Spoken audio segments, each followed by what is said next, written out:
आज से 2 महीना पहले जब देश के अंदर आईपीएल हो रहा था, तो शायद आप लोगों ने तब पूछा होता कि भाई साहब इस समय देश में सबसे बड़ा विलेन कौन है। तो शायद उस समय 10 में से 5-6 लोग ऐसे होते जिनके जुबान पर हार्दिक पांड्या का नाम होता। हार्दिक पांड्या उस समय एक ऐसे प्लेयर थे जिनके मैदान में आते ही बू बू होने लगता था, और हार्दिक पांड्या को मैच में बहुत ट्रोल किया जा रहा था। और अब हार्दिक पांड्या एक ऐसे प्लेयर हैं जिन्होंने आखिरी ओवर में जाकर के टीम इंडिया को मैच जिताया, जिन्होंने अपनी गेंदबाजी के दम पर आखिरी ओवर में टीम इंडिया को वर्ल्ड चैंपियन बनाया है। तो समय समय की गुरु बात है। और अब लोग कह रहे हैं हार्दिक पांड्या तेरे जैसे हार्ड इच प्लेयर ही नहीं है इस दुनिया में। रोहित शर्मा को लेकर के हार्दिक पांड्या से बहुत सारे लोग नाराज थे। हार्दिक पांड्या का जो आईपीएल था वो बहुत ही खराब गया था। जब हार्दिक पांड्या आते थे मैदान में बुबू तो हो ही रहा था और बहुत सारे सवाल लोग खड़े कर रहे थे। लेकिन लगता है कि हार्दिक पांड्या का जो बेस्ट था उसको उन्होंने T20 वर्ल्ड कप के लिए बचा करके रखा था।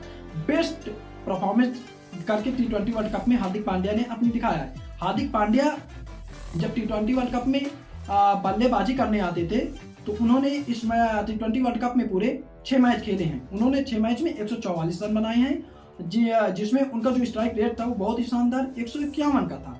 और जब वो बॉलिंग करने आते थे तो भी उन्होंने अच्छी परफॉर्मेंस की है। बॉलिंग करते हुए हार्दिक पांड्या ने इस मैच में 7.5 की इकोनॉमी से 11 विकेट लिए थे। जब हार्दिक पांड्या गेंदबाजी करने आते थे तो एक परफेक्ट बॉलर लगते थे, और जब हार्दिक पांड्या बल्लेबाजी करने आते थे तो एक परफेक्ट बल्लेबाज लगते थे। अगर कहा जाए तो हार्दिक पांड्या एक परफेक्ट ऑलराउंडर लग रहे थे, और परफेक्ट ऑलराउंडर दुनिया की समय सबसे बड़े परफेक्ट ऑलराउंडर हार्दिक पांड्या ही चाहे। इनफैक्ट इंडिया ने जो साउथ अफ्रीका को हराया है उसमें जो सबसे बड़ा मूवमेंट था वो हार्दिक पांड्या का मूवमेंट था। साउथ अफ्रीका ने 2 ओवरों में 38 रन ठोक दिए थे। कुलदीप यादव और अक्षर पटेल के ओवर को मिलाकर के उन्होंने 38 रन ठोक दिए थे। अकेले ही अक्षर पटेल को 24 रन ठोक दिया गया था साउथ अफ्रीका की तरफ से। और अब इसके बाद साउथ अफ्रीका को जीत के लिए 30 बॉलों पर 30 रन चाहिए थे, और हार्दिक पांड्या ने जब अपनी पहली बॉल पर ही क्लासन को आउट किया तो इंडिया की जो उम्मीदें थी वहां से जागनी शुरू हुई कि गुरु अब मैच शायद हम जीत सकते हैं।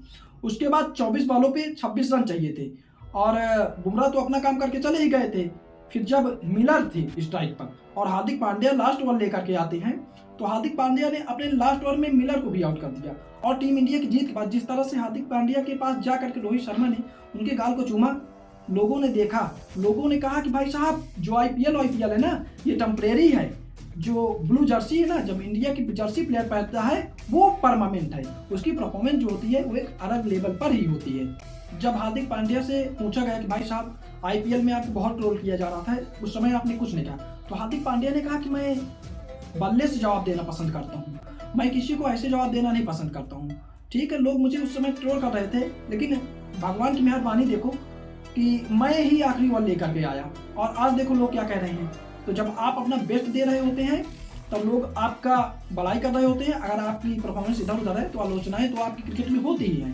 हार्दिक पांड्या ने कहा कि मुझे इससे कोई फर्क नहीं पड़ता है। अगर हार्दिक पांड्या ने इस मैच में क्लासन को आउट नहीं किया होता तो शायद ये मैच टीम इंडिया हार भी सकती थी। इसलिए कहा जाता है कि हार्दिक इज हार्ड ही कोई नहीं है। IPL is temporary, Hardik Pandya is permanent.